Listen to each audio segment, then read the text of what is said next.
Ladies and gentlemen, thank you. A special welcome to Elizabeth.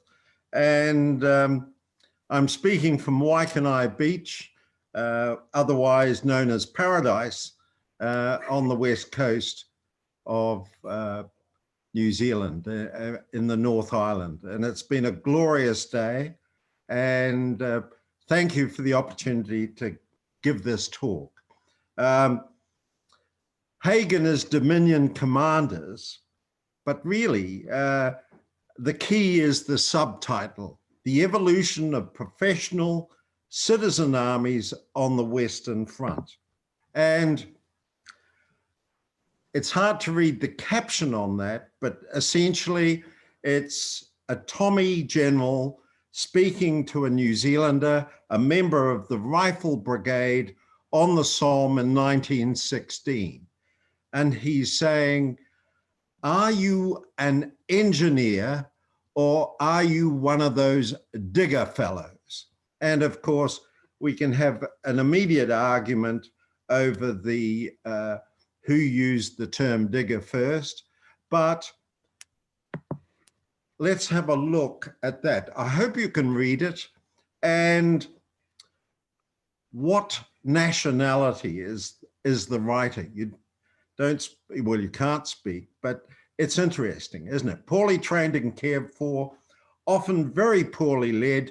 He was unmilitary, but exceedingly warlike, a citizen in arms, incurably individualistic, even under the rod of discipline, combined frontier irreverence with the devout piety of an unsophisticated society. And when the faint hearts and the weaklings had been winnowed out, he became one of the stoutest fighting men the world has ever seen. Is he Canadian, New Zealand, Australian, British, Scot? No, it's a term that Bruce Catton wrote in his trilogy on the American Civil War. But we all have a sense of a nation producing natural soldiers of exceptional quality. Well, this address really challenges that. And what's Haig's role in this? Commander-in-Chief in 1916. He's had a mixed press over the years, but let's see him in association with his armies, with his corps commanders, and his divisional commanders, and in particular, his Dominion commanders. As we know, Birdwood was commander of the Australian Imperial Force, and Godley commanded the New Zealand Expeditionary Force.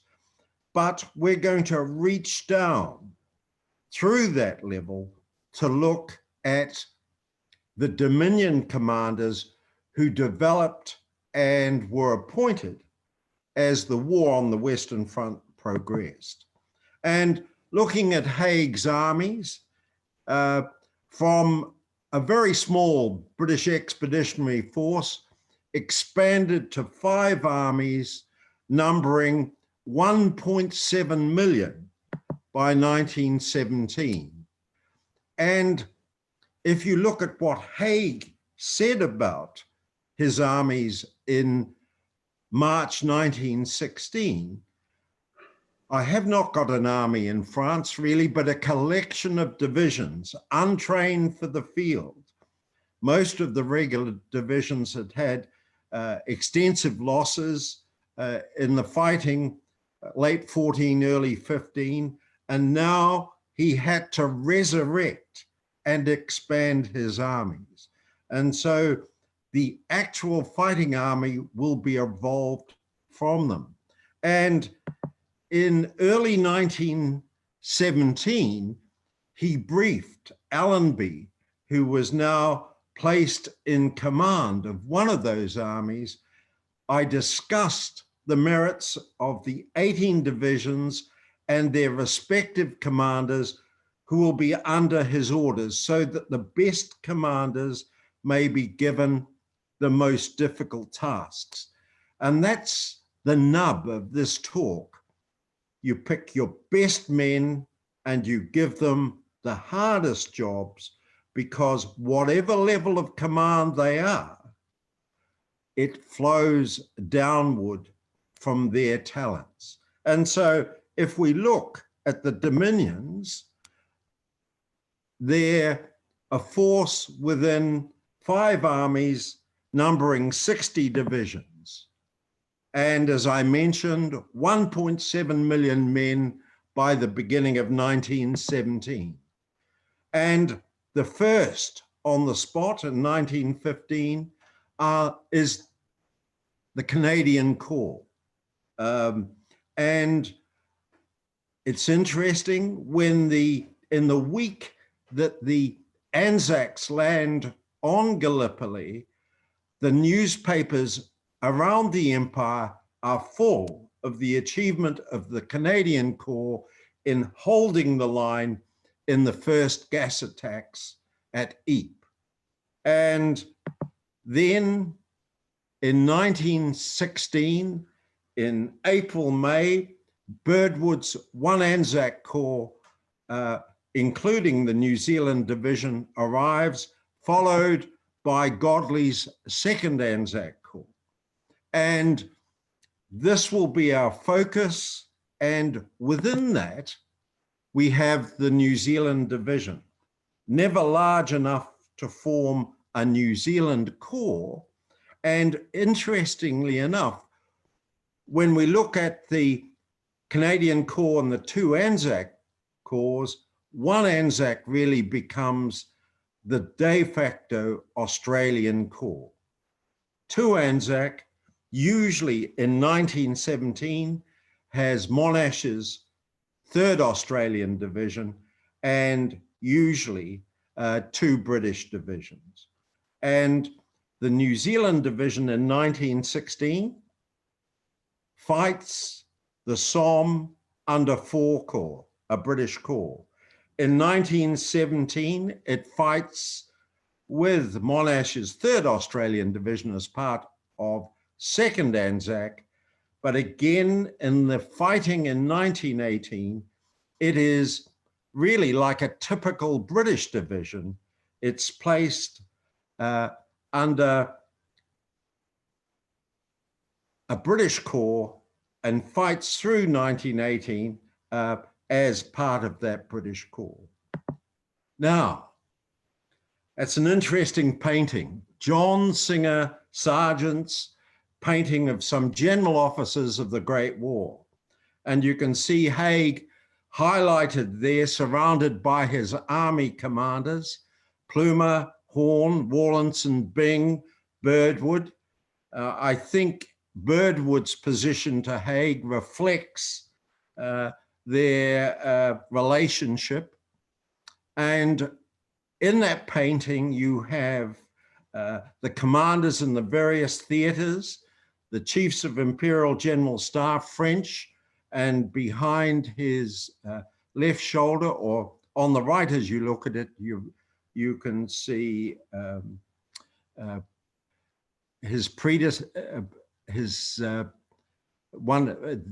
other CIGS, and the chap looking very boldly and not named as Allenby.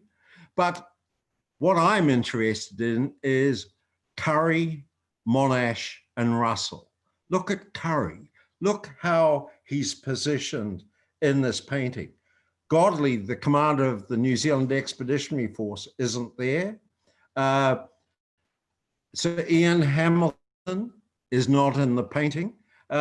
And so there must have been a lot of jostling to get a space in this picture. Let's have a look.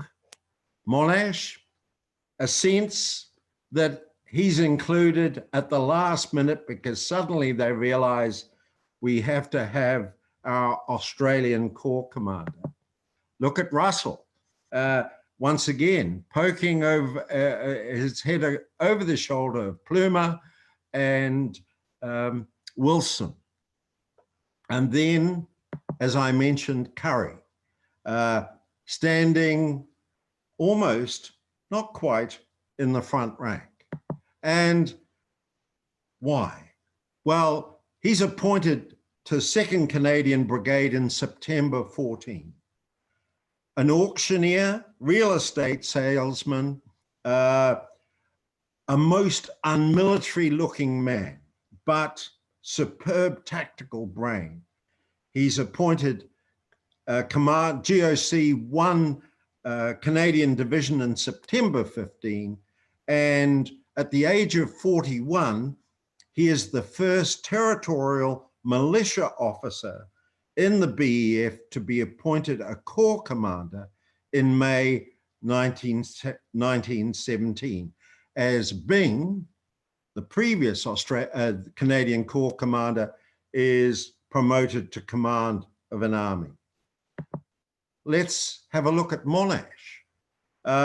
He sails with the 2nd Echelon, commanding 4th Australian Brigade in September 14. He joins the New Zealand and Australian Division in Egypt under Godley. He stays with that throughout the Gallipoli campaign, and then takes his brigade to France, but is nominated as commander of the 3rd Australian Division, which is raised in Australia and sent to England for training in June 1916. Monash doesn't join the Anzac Corps, or 2 Anzac Corps, until December 1916. He fights as part of 2 Anzac Corps until he joins what is now the Australian Corps at the end of 1917. And when Birdwood is appointed Army Commander, he is appointed Commander of the Australian Corps for the last 6 months of the campaign in May 1918. Russell, a sheep farmer from the Hawke's Bay, is appointed to command the New Zealand Mounted Rifle Brigade on the outbreak of war. He takes that brigade to Egypt, and it joins Godley's New Zealand and Australian Division as a reinforcement brigade in May 1915. He shines on Gallipoli, and on Godley's appointment as Anzac Corps commander when Birdwood becomes acting army commander or force commander, he is appointed to command the New Zealand and Australian Division in November 1915. That's my mistake there. And commands the rear guard at Anzac during the evacuation. On the expansion of the AIF and the need to form a New Zealand division, he is appointed divisional commander in February 1916. They're the 3 personalities we'll be looking at. And the Canadian Corps is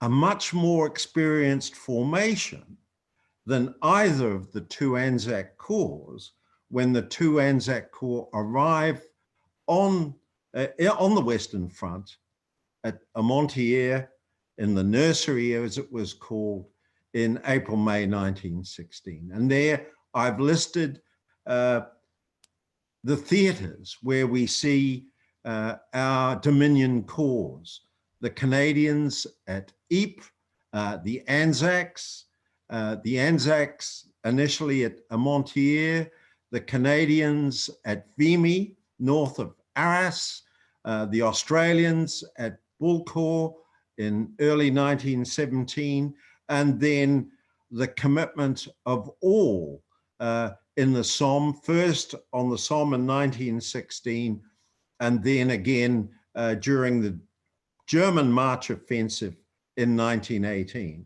and of course, the last 100 days advance at the end of the war. And on the Somme, we see essentially first the Australians fed piecemeal into the fighting around Pozières, a bitter fighting for a very important piece of ground in July 16, and then the Canadians and the New Zealanders on the Third Battle of the Somme in September 15. And without going into the detail, Haig wants a breakthrough, and his armies do not, and his commanders don't have the skills to make it happen. And as I highlight there, looking at New Zealand artillery in early October 1916, the Somme demonstrated the gulf between Haig's ambitions and the practical capabilities of his armies. And there is a lot of soul searching and an infantry and artillery revolution after the Somme. And here we have SS 143, instruction for the training of platoons for offensive action. An equal pamphlet comes out for the division and for the battalion.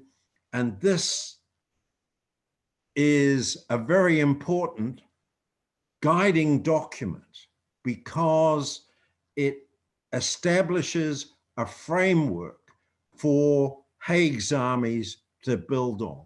And one thing Haig believed, and we will see this come out again and again, is this is a platoon commander's war.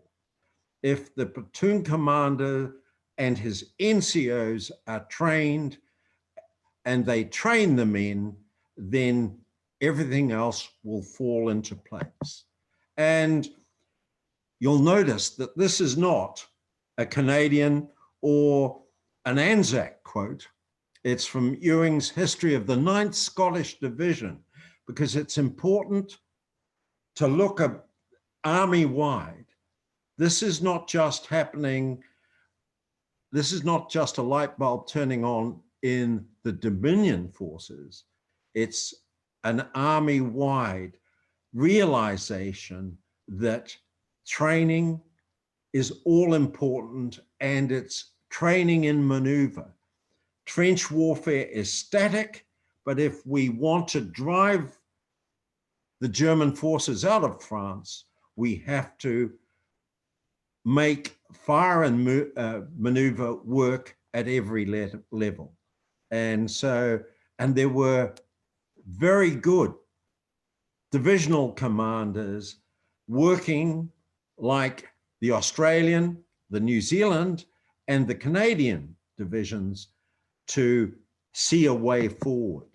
And of course, the key is once your artillery lifts, then how does infantry survive crossing no man's land, the deadly ground, the last 150 meters to 200 meters? That's the problem. And the first thing that happens, and the Canadian Corps under Byng, Bungo Byng, cavalrymen kick it off. And that is the reorganization of the platoons within the 4 companies of the 1,000-strong battalion. And instead of 4 similar waves or sections, each of 12 men, we now have a Lewis gun section to provide the fire support, a rifle grenade section to bomb them out of the trenches or put it through the pillbox slot,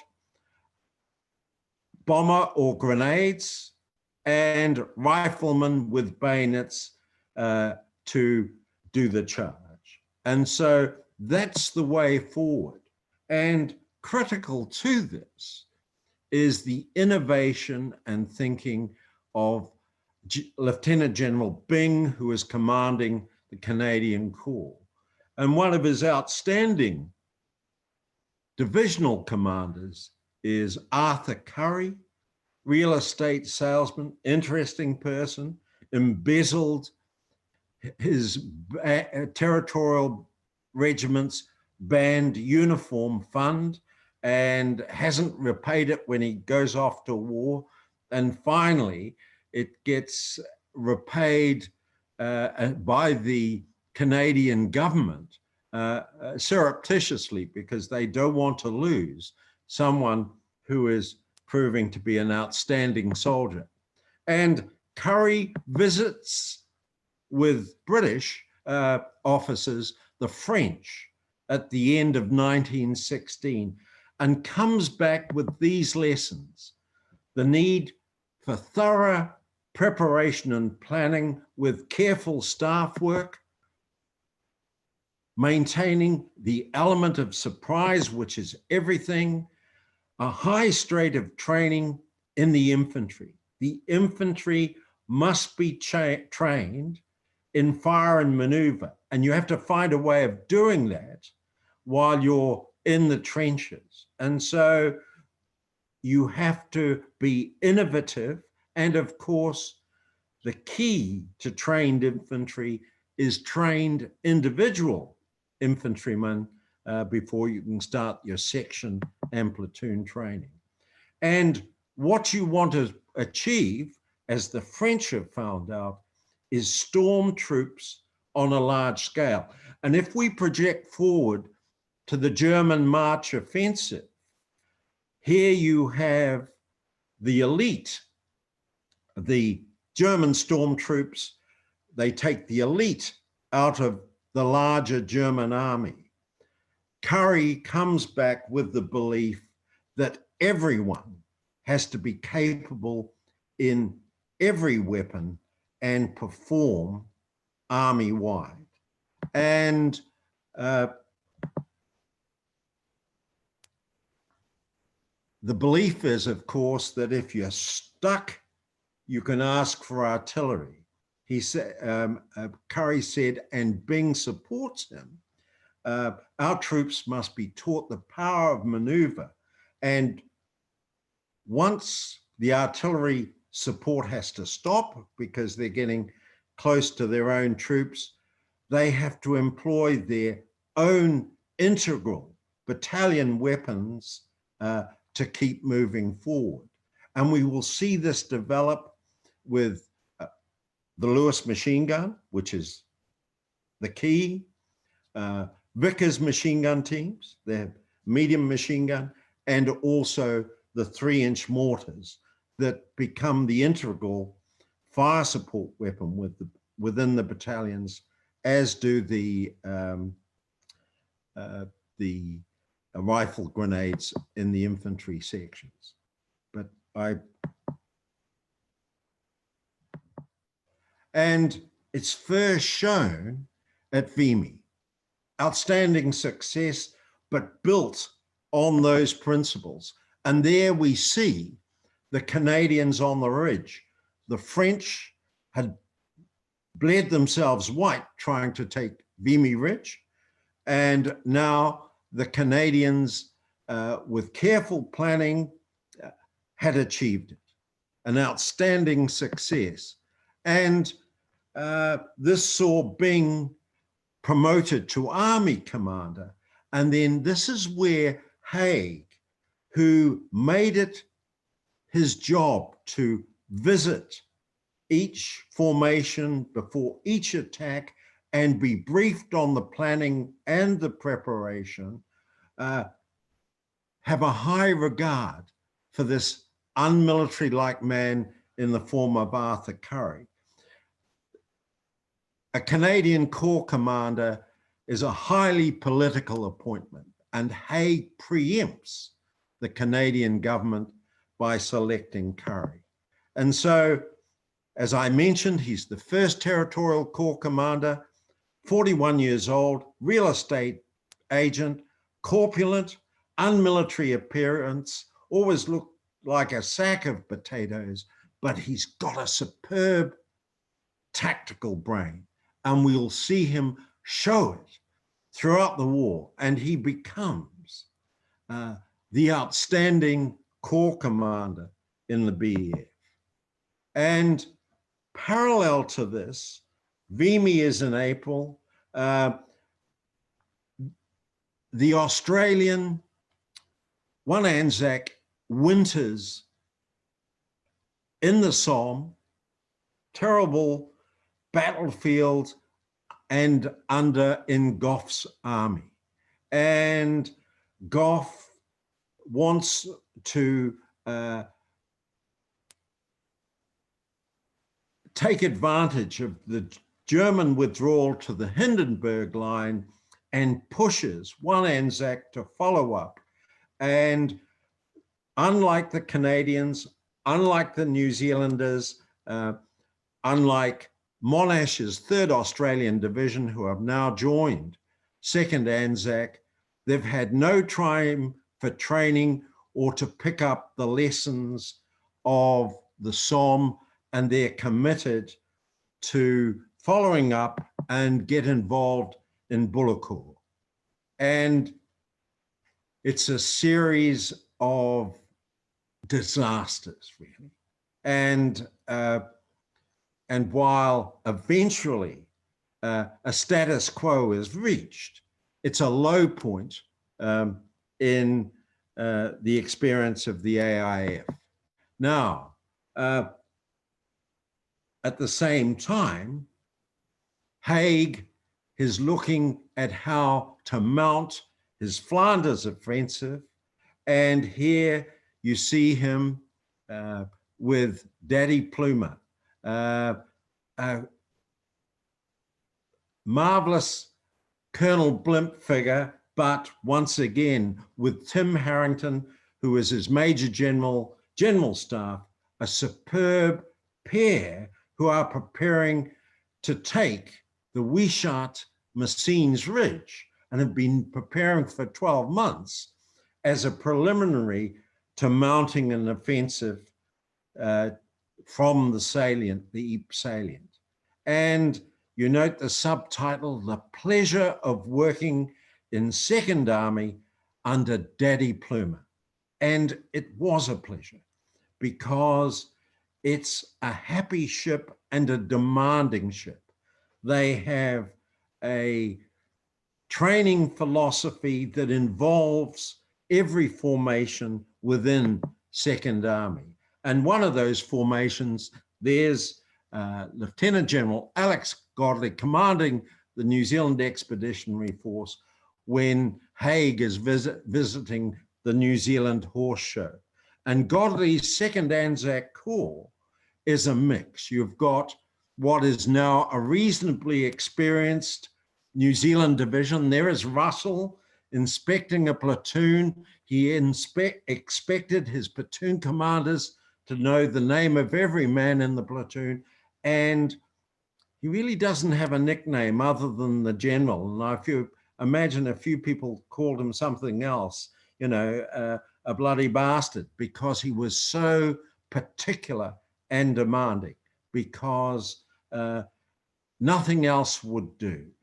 And there's also the newly arrived Monash's 3rd Brigade, John Monash in the center, with his staff in the UK under training. And Messines will be their first major battle. And Harrington believed in trust, training, and thoroughness. And that becomes both Monash's and Russell's bywords. And you see Russell there with Brigadier Young behind him, talking to the platoon commanders of Young's 2nd Brigade about their second major attack. And magnum opus is the plan to take the Wichat Ridge, and you can see the divisions lined up along the ridge. And down here, In the south, you've got the New Zealand Division, Monash's 3rd Australian Division, and back here, Holmes' 4th Australian Division, which has the exploitation role. And the two key tactical pieces of ground are Messines, the village of Messines, and Wishart. And you see the dots representing the mines that are going to go off on the 7th of June, and foretell the attack itself. And preparation, planning a sophisticated attack that Haig visits and grills Godley and his staff, and then he talks to each of the divisional commanders on their plans. And he's impressed both by Russell and Monash's planning. And there we see the plan, artillery plan for Russell's division.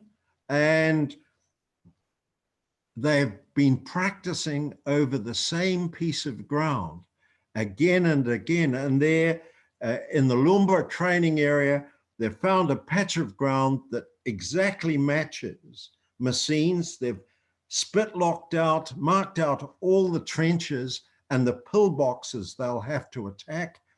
Each of those sections, because it's a night attack, an early before dawn attack, are in single file, spaced out according to how they will be in the battle itself.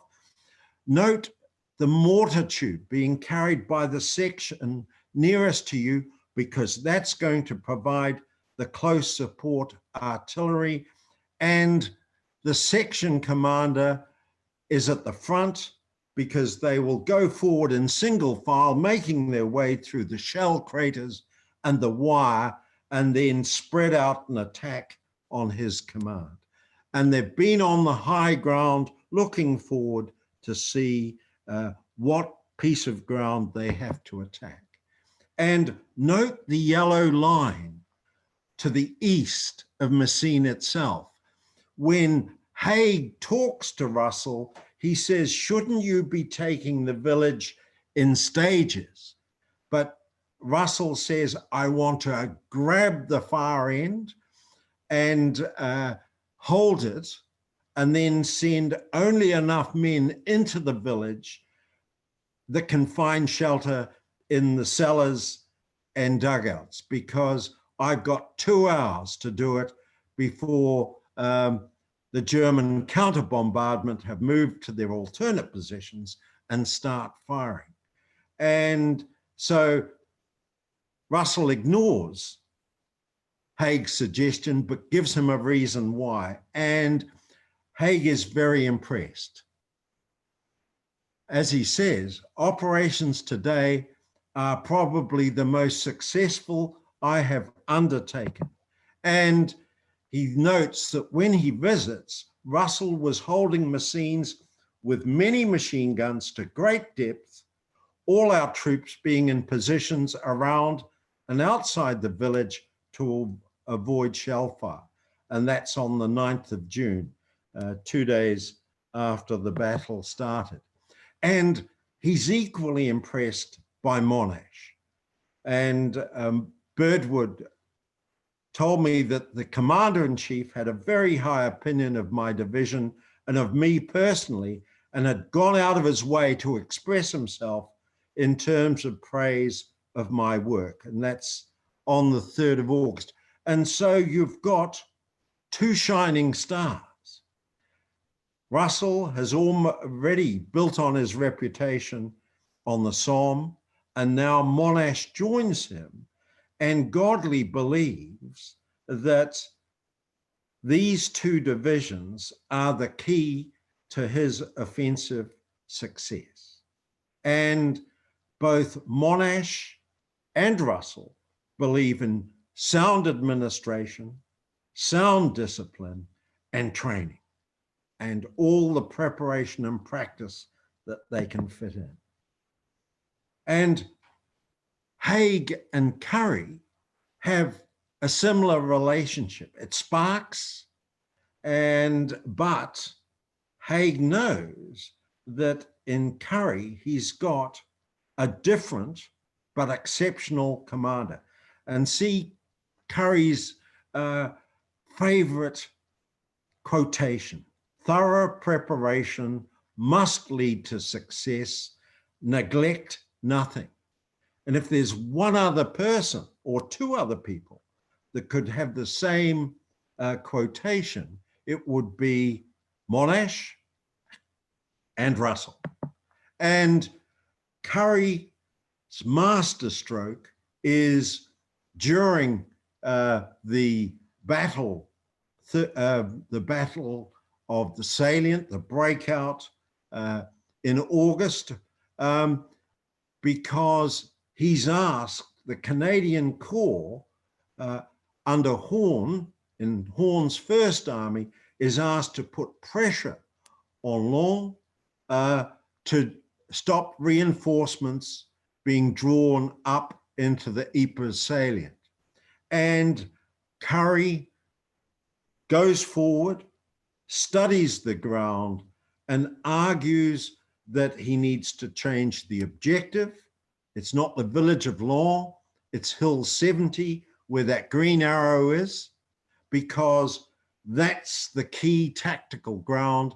And if he can grab that, the Germans will have to counterattack, and Curry will mass his artillery and his infantry to break up those counterattacks. And part of the problem is after the Vimy fighting, a lot of his guns are inoperative. They're in the repair shops.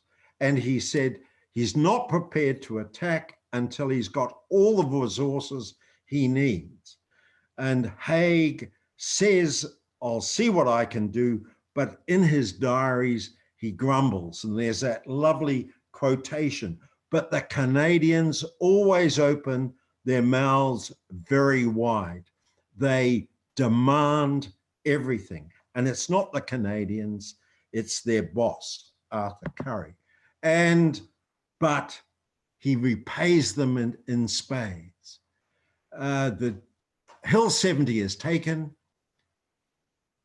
The Germans, creme de la creme, mount 21 counterattacks and are pulverized by Canadian and British artillery.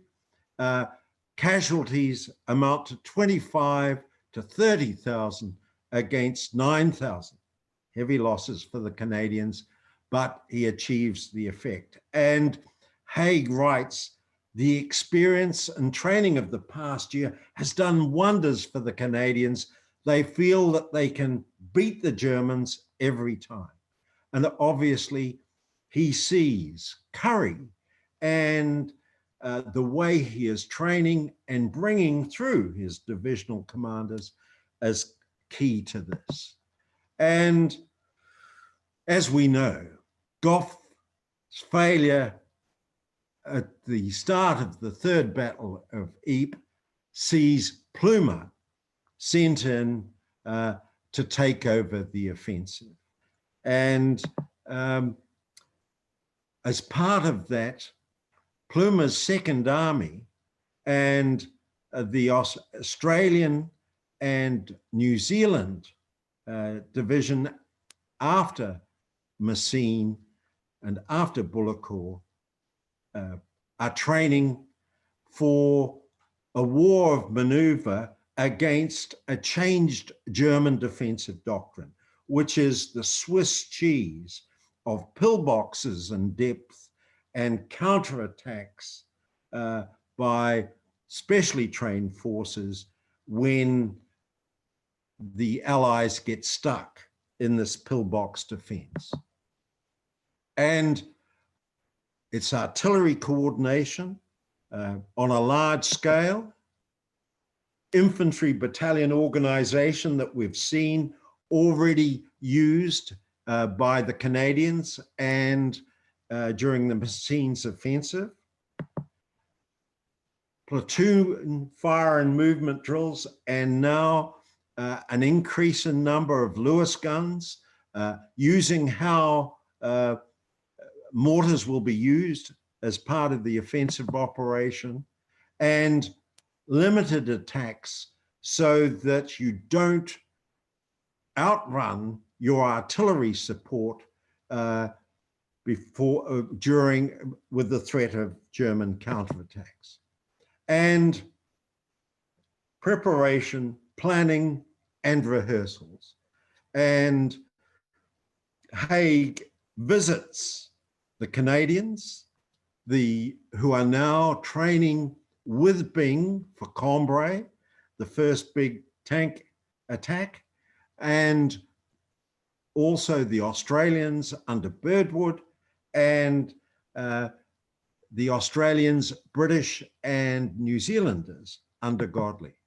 And I've shown you that, and we'll see by the end of the year 2 Lewis gun sections and 2 general sections within each platoon, as they increase the firepower and assume that the rifle grenades and bombers will be a skill that every man has to pass. And the key is knocking out the pillboxes, breaking the deadlock, and there you have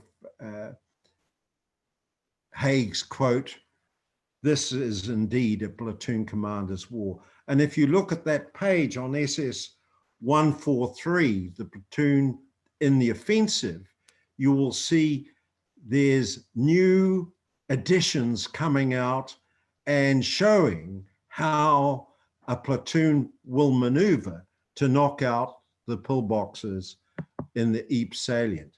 And indeed, Birdwood's Australians in 1 Anzac Corps, which by September is a de facto, except for 3rd Division, Australian Corps, finally match the Anzac legend.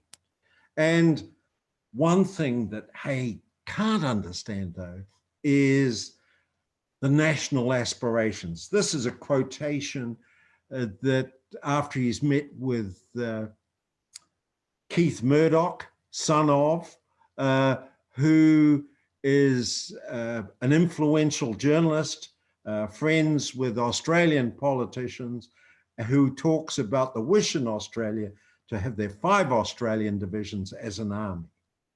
And that last sentence, I could not help feeling that at the back of this fellow's mind, there is a desire to be independent of the old country.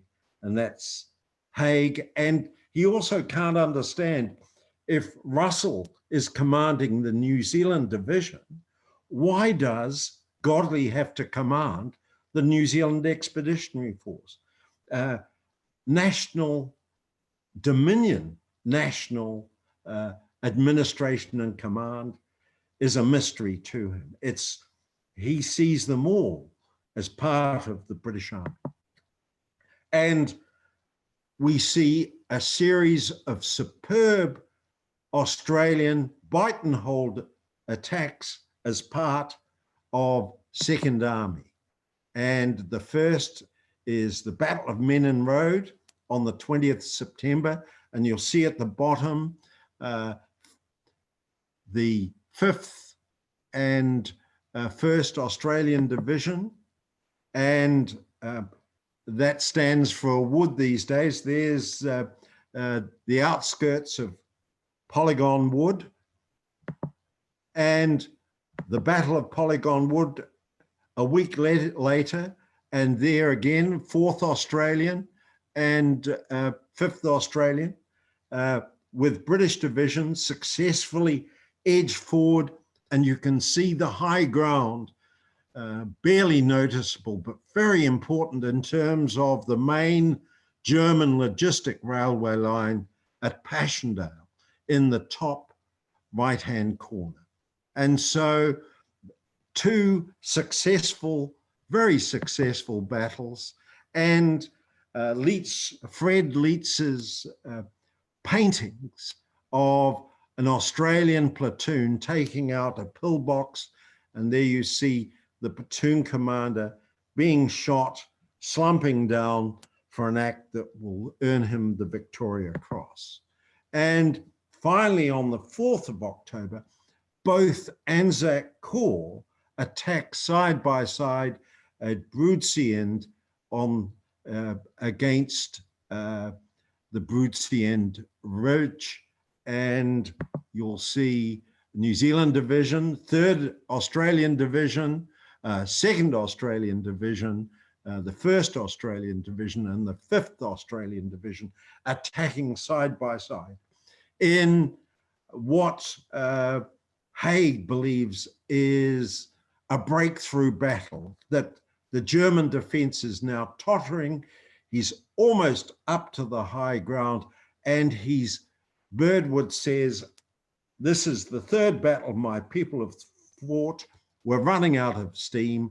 Godley says, "I will fly the flag over Passchendaele," and he's as ambitious to match Birdwood, and commits his 2 British divisions, which are part of his corps, on the 9th.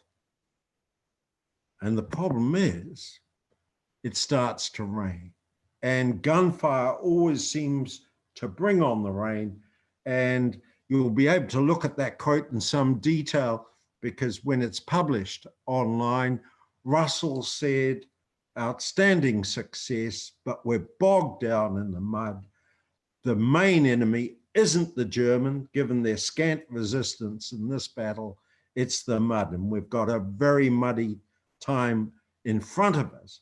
And so it means that on the 9th, most of the guns are stuck in the mud, and the 2 British divisions have to walk through that mud to the start line and make no progress. And then 3 days later, because Godley is in a hurry, he commits the 2 divisions that have never failed him, Monash and Russell. And on the 12th, there's the 2 British divisions fail, and now the 2 to the top and on the left, New Zealand and 3rd Australian Division. The wire's not cut, the artillery preparation is insufficient, and they're stuck in no man's land. And Russell's diary, "We attacked a strong position, stoutly defended with no adequate preparation, nor was the supporting barrage sufficient." And so they've run out of steam, and Godley division, his corps now, 2nd Anzac Corps, is spent. And so Haig turns to Curry's Canadian Corps, and there he is, forward, looking at the ground. He says that he protested, and any other corps commander would have been sacked. He's overstating a bit. That's, in fact, he'd been training with Byng to take part in the Cambrai offensive, and it would have been interesting to see what would have happened with the Canadian Corps at Cambrai. But he's happy to go to Passchendaele, but he doesn't want to serve under Gough. He's got no faith in Gough, and he won't do it or won't start it until the guns are forward and all the preparations are made. He will do it when he's ready. And Haig huffs and puffs, but he accepts that this man does what he says and is usually successful. And there you see the phased attack by the Canadian Corps at Passchendaele. And finally, they take Passchendaele, and it's a finger poking in to the German defensive line. It's the high ground, but it's untenable. And Passchendaele at a cost. 17,000 Canadian casualties. And you can see the forward Canadian positions in the mud. But it's interesting, had Haig not pushed on, in October, once the rain started, the terrible cost of this overextended battle in the Ypres salient should not disguise the revolution and evolution in combined arms skill that was the remarkable feature of the British Expeditionary Force in 1917. And if you look at the Canadian Corps and now Birdwood's one Anzac Corps, you see the advantages in corps homogeneity. Look at that, I just got that word out. And at the same time, outstanding divisional commanders. And that's not confined to the Anzacs or the Canadians or the New Zealand division. There are a wide range of very good divisional commanders developing the skills that we've seen in these battles. But of course, the cost of Ypres disguises that. And now 1918, and I think I can do it in 10 minutes. The 10 minutes that Paul has given me for the intro. What is victory in 1918? There's the elements of the New Zealand division marching through Bapaume and Haig and his armies. And you've got Haig, Plumer, Byng behind him, Birdwood in the gap, Rawlinson and Horn. Very skilled and effective army commanders, now commanding weakened divisions, critical manpower situation. A lot of the British divisions now manned by young boys, facing an oncoming threat. Russia is out of the war, and German divisions are being transferred to the Western Front, and they're anticipating a major German offensive in early 1918. And the March offensive comes.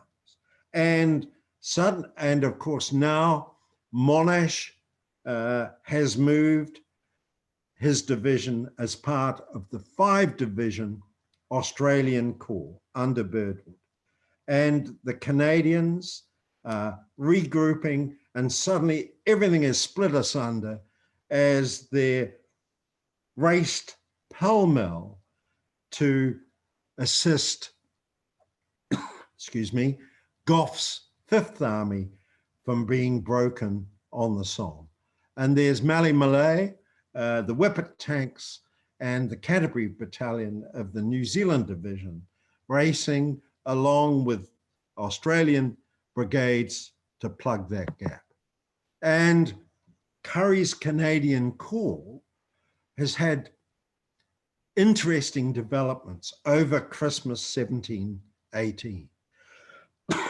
Currie has used his government and threatened, was contemplating writing a letter which will see him having to resign if Canada cannot bring in effective conscription to sustain his core strength. He needs men, and he can see 1918 being a year of heavy fighting, and so he gets involved in that. At the same time, the shortage of manpower sees the British government push Canada to form a 2nd Canadian Corps. Currie, even though he would potentially be the army commander of these 2 Canadian Corps, doesn't want a bar of it, because he says commanders, staff will dilute, and we cannot find the trained manpower. And so he is conscious of sustaining the effort in potentially hard fighting. And so already he realizes the pressure goes on the infantry. They provide the work parties under engineer direction. So he raises 1,000 men or engineer strong regiments for each division to take the pressure off his infantry. He also increases the battalion size of each battalion to 1,100, so it's got some fat. And while the British divisions are going from 12 to 9 infantry battalions, he insists that in his corps, his divisions stay at 12. The New Zealand division, which in 1917 has 4 brigades instead of the standard 3, cannibalizes the 4th Brigade to do the same thing, to provide reinforcements to its 3 brigades, and they too keep the 12 battalions. But the New Zealand division has a very effective reinforcement and reinforcement training system. And throughout 1918, Russell is able to draw initially on the old 4th Brigade, but then on trained reinforcements in France and in the UK to keep his division up to strength. And we'll talk to that in a moment. And Brutnell's Mobile Brigade is part of the Canadian Corps. It's a mix of armored cars, cavalry, machine gun battalions, and highly mobile, and plays a critically important role during the retreat, during the March offensive. This is innovative and reflects Currie's brilliance.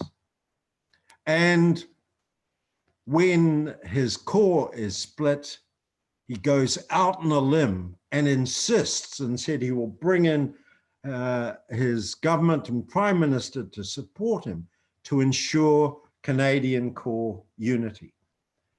No mucking around. Haig doesn't like this one little bit, but in July accedes to Currie's demands. And in May 18, Birdwood is promoted to command 5th Army and is the logical post appointee as Australian Corps commander. Hotly fought against by Murdoch and Bean, the 2 journalists, and in Bean's case, official historian of the Australian Corps, because they want Brudnell White, but White has, although a brilliant staff officer, has never held a field command. And so Monash, without a doubt, from his performance in 17, is the logical choice. Superb attention to detail, superb tactical planner, brings all the skills of a civilian engineer. The Achilles heel of Monash is, however, that he doesn't go into the frontline trenches. He went into the frontline trenches on Gallipoli once and has never been as 3rd Australian Divisional Commander. He sees through his liaison officers, but it's a weakness. You can't plan, in war, you can't plan every detail and anticipate the flexibility that you need, and because sometimes things don't go according to plan. But we'll see that as we go along. So Monash, Currie, Russell with the New Zealand division, and Russell in June 1918, Haig offers him the command of a British corps.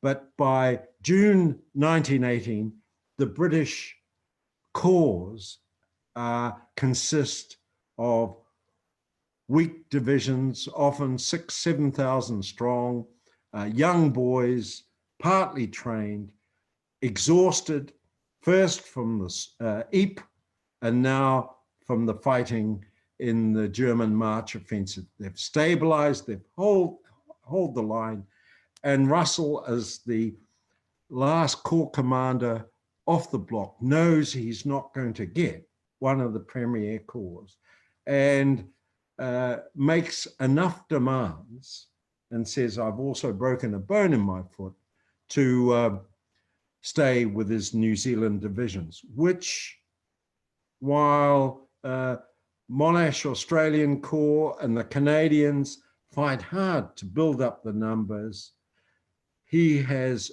2,000 trained soldiers a month coming from New Zealand through the training cycle to support and sustain his division. And Monash shows his skills with the Battle of Hamel, combined arms attack, superbly planned, superbly orchestrated on the 4th of July. And then we have Rawlinson stage managing a army attack involving the Canadian Corps, Australian Corps, superb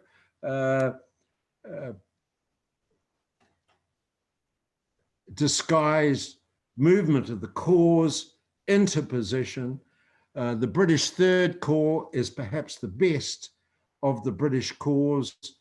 The French, as you see, are to the south, and Amiens, 8th to the 11th of August, is the Black Day, 8th of August, the Black Day for the German army. Ludendorff is shocked, he almost has a nervous breakdown, and there you see the stages of the advance, and as the resistance stiffens and as the tanks become inoperative, Rawlinson talks to Haig about shifting the emphasis. And so we see a series of punches all along the British front line as they take advantage to keep the Germans off balance. But the start point in all of this is Monash and Currie at Amiens. And there's troops going forward, the nature of the battlefield, and there's the Australian 5th Brigade on the first objective before they start advancing again. A female tank which can carry supplies or manpower, maneuver on a large scale. And now we have 5 combined arms armies, British armies, including the Dominions, pushing forward and showing the skills that they've developed over the previous years. And it's that the biggest problem they face is a logistic problem.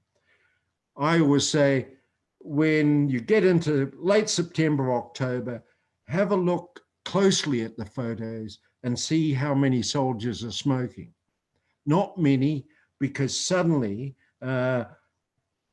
getting cigarettes forward you'd think would be a priority, but it's the ammunition and trying to get the fodder forward to sustain the forward movement of these armies. And here, Currie, Monash, and Russell excel. And Haig, read Haig's diary. Really, he shouldn't be having too much to do with a divisional commander, but he keeps popping in on Russell because, like Monash, like Currie, he appreciates how good they are. But sustaining momentum is the problem. Russell has reinforcements. Currie has made it so he has reinforcements, but Monash is running out of them. And look at the 16 or 17 in that Australian platoon. And there's the problem, because they've got, their victory has a cost. and this is a declining asset. And so in the attack on the Hindenburg line, the Australians have been pushed beyond endurance. You see problems with discipline, and in fact, by early October, the combat of effectiveness of the Australian Corps is finished. They need to come out, regroup, and then go back in after they've had time to rest, but there's no reinforcements coming forward. They're using wounded men that more properly should be sent back to Australia, but they've got no choice but to send them back into the line again. And that has a cost. And in a sense, that's the one Achilles heel that Monash has. And maneuverability, keeping the guns forward, supporting infantry. And in the New Zealand division, you've got a division that compared to the Canadians, compared to the Australians, is 14,000 strong. And in October, November 1918, there are 10,000 reinforcements ready to maintain that division. And Allen, the Minister of Defence, believes he can keep that division manned well into 1919, anticipating that the war will go that long. And so not only do you have a very good divisional commander, but he's got trained manpower to sustain his brilliance. And a finale, after all, I wouldn't be at Waikanae Beach in New Zealand if the last battle, Le Quesnoy, Paul, Le Quesnoy, fortified town, that railway line is the German main line. They've stacked, they've lost their mobility. There's one horse team for every 4 German guns. And so they've stacked all the divisional artillery close behind that fortified, the fortifications of Le Quesnoy itself. This is the main German defensive position. And Russell isn't interested in Le Quesnoy. He wants to bypass it because he's the only Dominion division taking part in the Battle of the Sambre. And he wants to bypass Le Quesnoy, advance to the forest of Montmal, march through the forest, and then secure crossings over the Sambre River. And that's his goal as part of a 3-army front. And look at how he does it. His artillery support, pretty impressive, 168 guns, 3 6-inch batteries, 2 special engineer companies with Levins projectors firing smoke and burning oil, 6-inch mortars, machine guns, and light trench mortar batteries advancing with each of the brigades. And let's see a typical artillery support program at this stage of the war, and look at its sophistication. First of all, smoking off Le Quesnoy itself. They're not to bombard the town. You saw that flash there. That is knocking down the town hall spire to deny German observation. The initial attacks are along the railway line to cover the infantry advance, and then on each flank, timed to coincide with the British division to the north, and equally at the bottom to the British division at the south, 2 different programs up to the Green Line. And the same thing, I didn't have the skills to get it to go together, but imagine those 2 are happening up to the Green Line, and then one line right across the divisional front up to the red line. Meanwhile, the batteries are leapfrogging forward, ready to support the brigade advance into the forest itself. And picture a gun team firing, loading and firing for 386 minutes, and as well as moving forward. Superbly orchestrated by the CRA, Johnston, and following up is the Rifle Brigade, the 4 battalions. It's the weakest of Russell's brigades, and so he's going to use it to surround Le Quesnoy itself. Initial garrison in Le Quesnoy, 2 companies. Because the Rifle Brigade advances quickly, the Germans retreat from the railway line and ends up a garrison of some 1,100 in the town itself. 1 New Zealand brigade follows up, 1 Auckland goes to the north, then the 2 Wellington battalions pass through on the Green Line, and then Auckland and 3rd Rifles close the loop, not to attack, but to contain. In doing that, they also capture all the German artillery, and then we have the 2 battalions fighting their way forward with Russell's divisional tactical headquarters following up the brigade, and they attack into the night, secure a position within the forest, and then a 2nd brigade follow through the 1st brigade, and by the next day have secured a line at the far end of the forest where they can dominate the crossings over the Sambre River.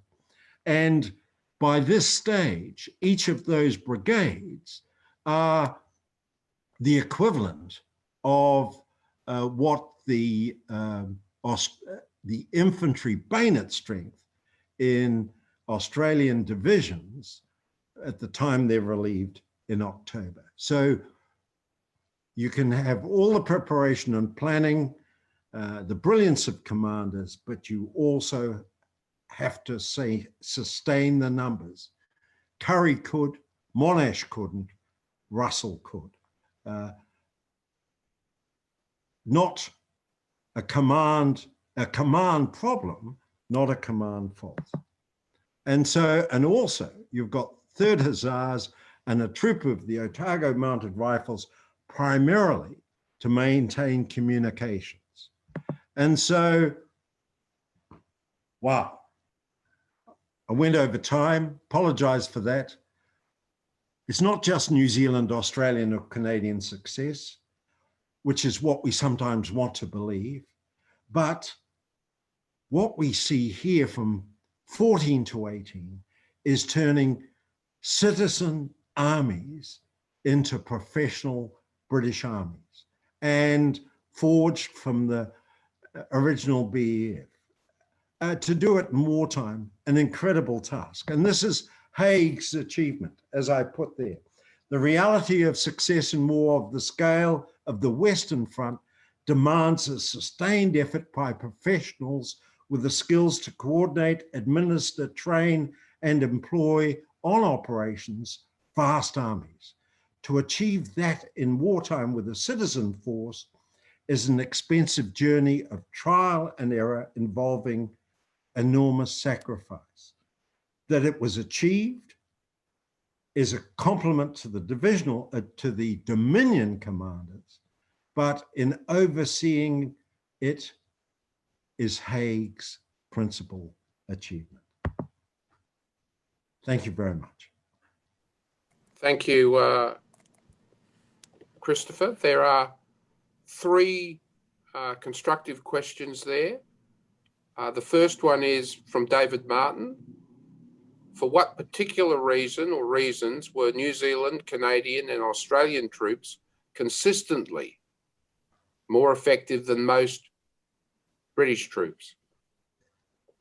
David, very interesting question. You've got to be careful there, because I also, I did a monograph while I was at Sandhurst looking at Haig and the BEF over the same period. And you pick your best men and you give them the hardest tasks. And there were some superb divisional commanders. However,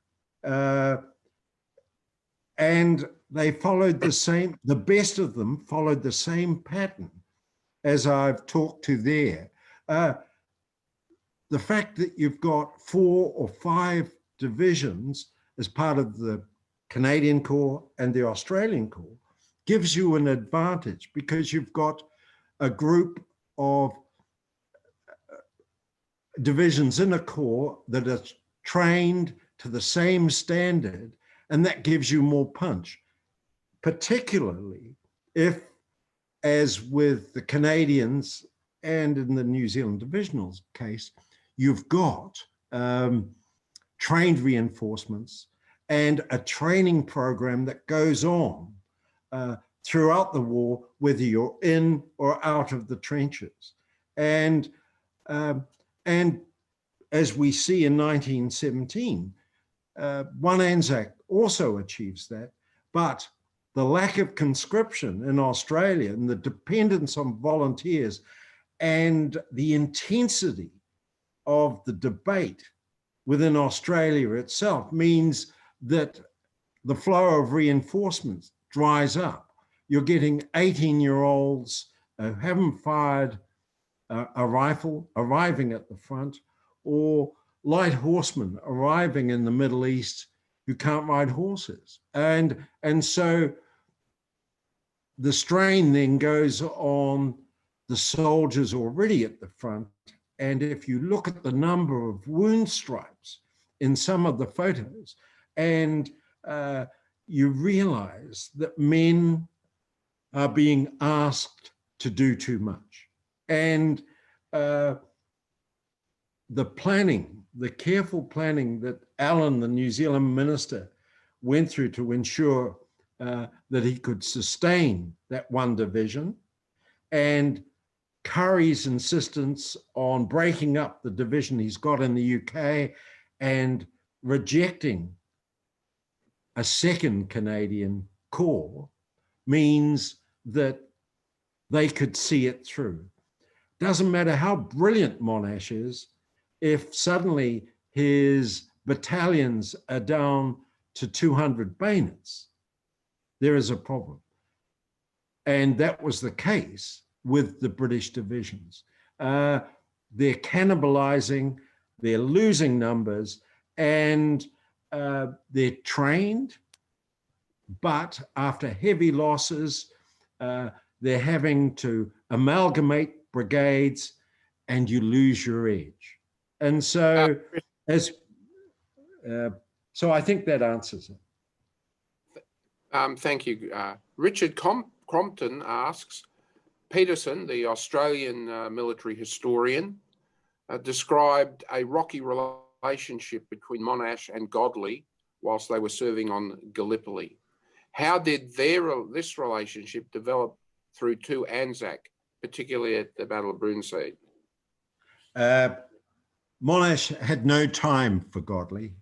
And in truth, although Monash on Gallipoli as a brigade commander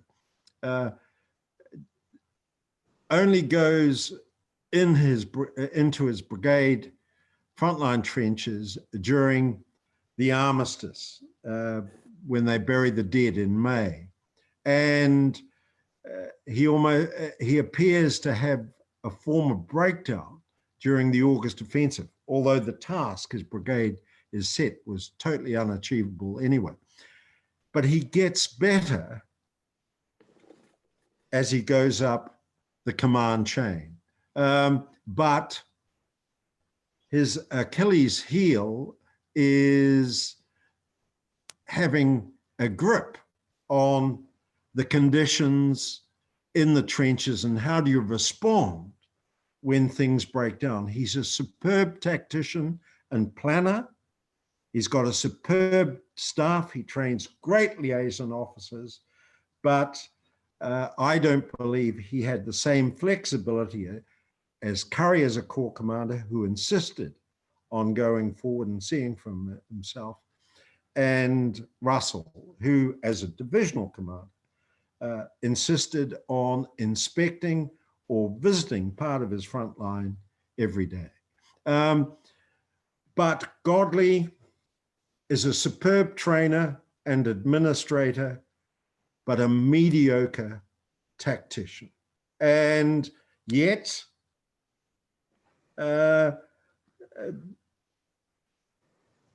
he's a disaster in October at Passchendaele, but for a period in 1918, when his 21st Corps supports the French, and then as part of the advance on Valenciennes,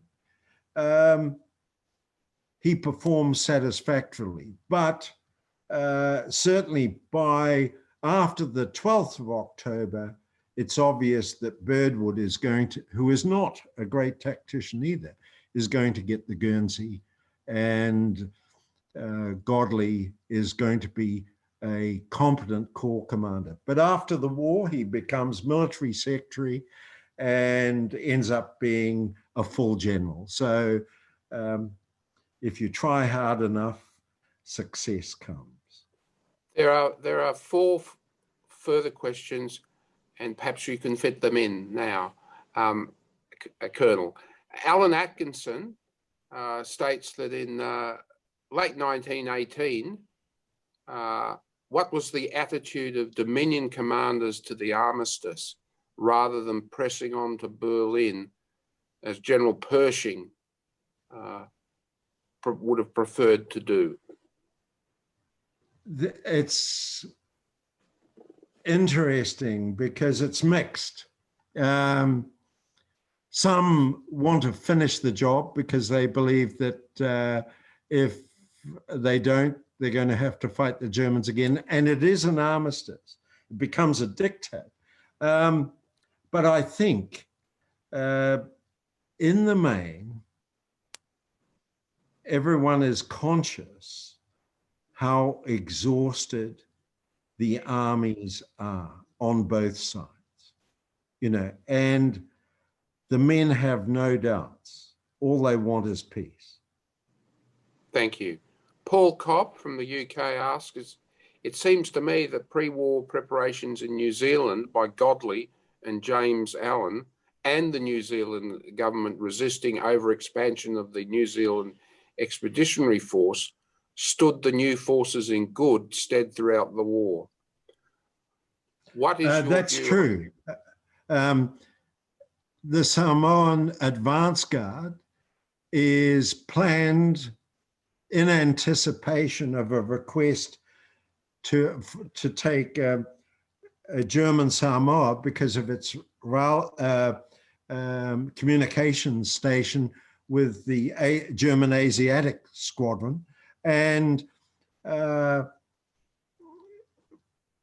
as soon as war is declared and the request from the British government comes, they're ready to go, and it includes nurses, engineers. In fact, the longest time that's taken is to prepare the ships taken from trade to fit them out with bunks and to put the territorials on board. And in the same way, the biggest problem is for the main body, the 8,400 strong main body, is a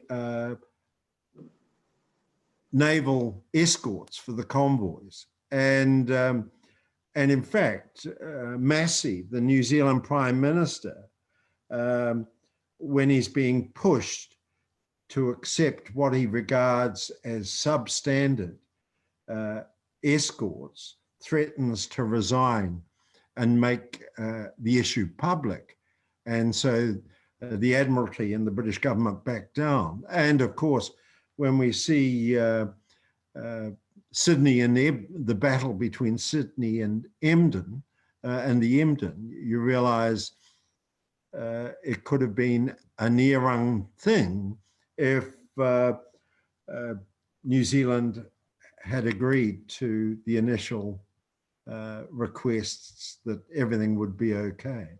So I think New Zealand has never been better prepared for any war than she was in 1914. It still was a largely untrained force, but this was godly strength. In Egypt, he drove them hard so that by the time that the Gallipoli campaign started, he was satisfied that they were ready for operations. And they certainly weren't that prepared in the Second World War, far less. Christopher, James Hayday asks, were the New Zealand recruits given realistic training in New Zealand or the United Kingdom before being sent to France? There were reports. Alan demanded reports of every reinforcement on how they performed and how they were regarded. And if you think about it, you had New Zealand was fitness, shooting, discipline, the basics. And it was a very tough but simple program that everyone had to go through.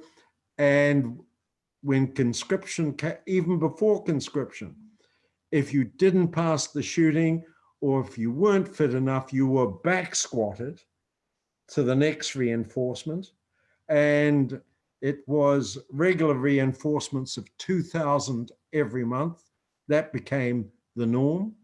And if you had previous regular force service or territorial service and passed the shooting and fitness tests, you could be advanced into an earlier reinforcement. You then went 6 weeks on a boat, ended up at Sling Camp, and went very much through the same process with a few additions before going on to Etap and got the final tune-up. And in both Sling and Etap, that included each recruit going through individual assault training. And if you look at the pamphlets on the nature of that assault course, he was expected to fire a rifle grenade, throw a grenade, bayonet a dummy, fire and move. And you can see the training films of that showing them in the trenches, the practice trenches in Sling and at Etap, going through that process. And so until the March offensive, when the reinforcements were accelerated, you had almost 3 basic and core training cycles for every recruit until he got to the divisional holding unit at the division, where he was held and trained until posted to a unit. You had no illusions about army life or drill and discipline and what was expected of you by the time you got to France. Christopher, there are 2 more questions. I won't accept any more questions now, but the next one is from Simon Telfer. Why didn't the Canadians capitalise on and push forward after they captured Vimy Ridge in April 1917? then if you stand on Vimy Ridge and have a look when they put my PowerPoint online, go on Google Maps and then have a look at the ground and see how they did exploit forward and closed up on Long, and then and of course the next exploitation forward was at taking Hill 70. So given that once you had Vimy, you could look out over the plain towards Lille, and it's a dominant piece of ground, but the critical advance was from Arras itself. And of course, the great failure at Arras was Allenby pausing for a day and not taking advantage of German confusion. The Canadians were still fighting for the last pimple at Vimy, and by securing that ridge, had superb artillery observation out into the German rear areas. It was really an army command problem that led to the very promising April offensive at Arras just bogging down. And that saw Allenby posted off to the Middle East, where, as we know, he resurrected his reputation. The second last question, the 2 points raised by an Australian colleague and battlefield guide.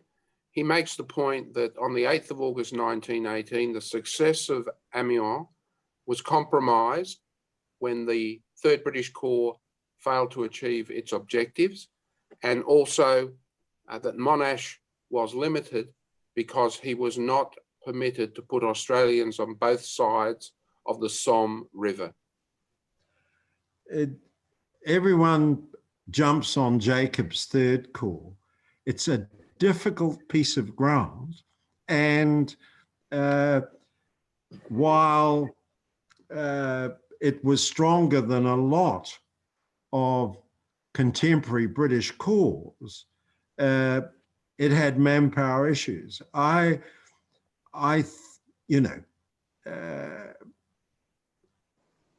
Given its impact, everyone in this case dumps on the Tommies, and the soldiers themselves made those comments in their diaries saying, Canadians did okay, we did okay, but look at the bloody Tommies. Jacobs had a problem, and he had manpower issues, and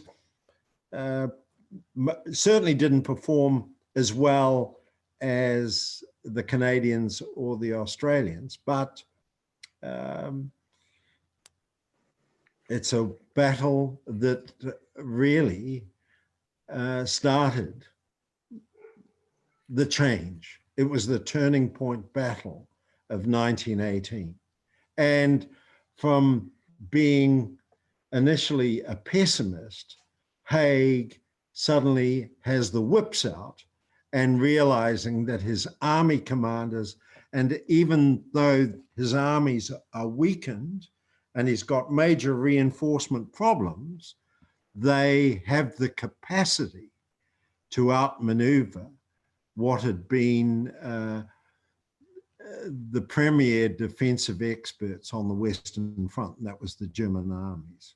The final question is from Colonel Mark Francis, and he poses the following and final question. Did Monash demonstrate his dominance on the evolving battlefield, moving from deliberate attacks to quick attacks from the line of advance, such as at Montquetin? Did he adapt quickly from those two types of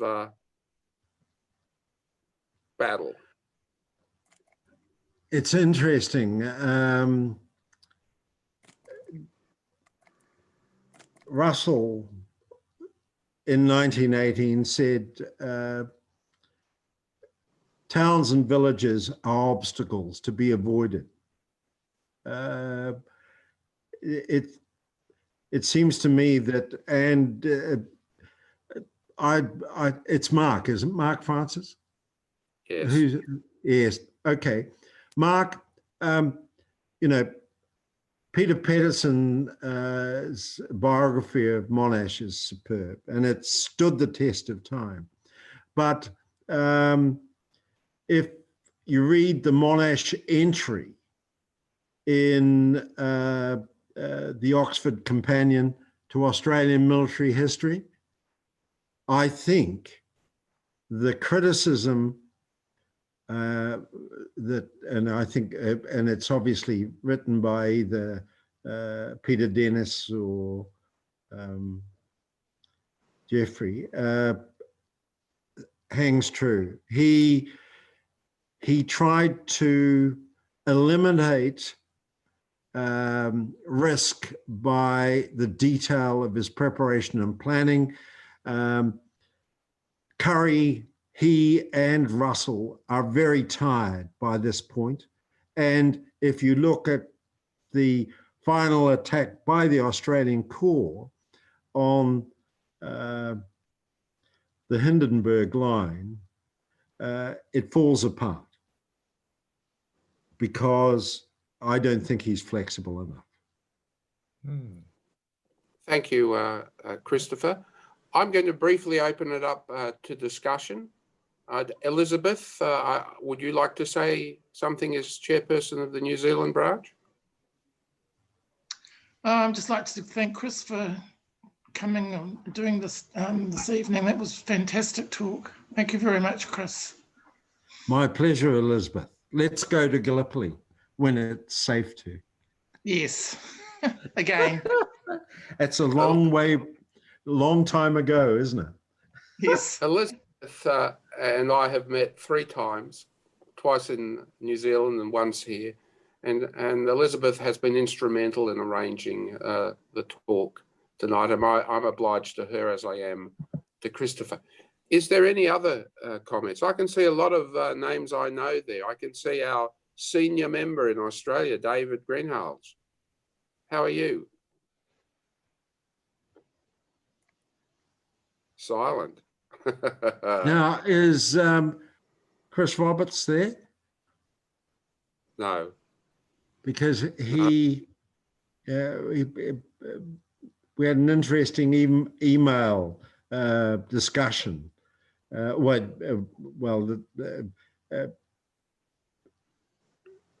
Earlier, yesterday, and I haven't followed up because, you know, it seems to me that in many ways, if you look at a corps commander like Curry, who has been in the job since 1917, with Monash, who, with a dwindling asset, has the same skills and mindset and tactical brilliance as Curry, but has taken over a corps in a situation where you're an understrength corps and having to respond in the space of 5 months. If Monash had the situation been reversed, or had they both got that job at the same time, and had the Australians had the manpower support, and these are all ifs, you're looking at 2 brilliant men who I'm sure would have performed and shown the flexibility that experience comes with experience and practice at that level. Chris Roberts is there. He's just put a little message. G'day, Chris. G'day, Chris. How are you? And thanks again for a great talk. My pleasure, Chris. I was going to come back to you on the, the anti-Australian. No, that was me being a bit sensitive to some. In the Anzac experience, yes, and I think, as you see, I'm very conscious that, and we're guilty of it in New Zealand, as you sometimes see in Australia and Canada, where we see it through a national perspective, and and I think through circumstance and opportunity, whether it's, I often wonder how any national force, I think, given the opportunities and the manpower and the time, preparation and planning, can be as good as anyone else. There are no,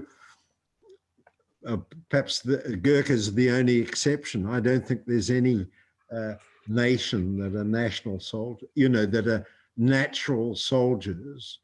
Chris, Chris, if I could just say that, I noticed in some of the questions there tended to be this superiority attitude of the Australians, Canadians and New Zealanders over the British, and I think we tend to forget that there were some very, very good British divisions that were the equal of the Dominion divisions, and we tend to forget that. And the point about the Third Corps north of the Somme at Amiens, they had a much more difficult ground to go across than the Canadians and the Australians who went across the plateau. And I think sometimes in Australia, we're a bit too critical of the British.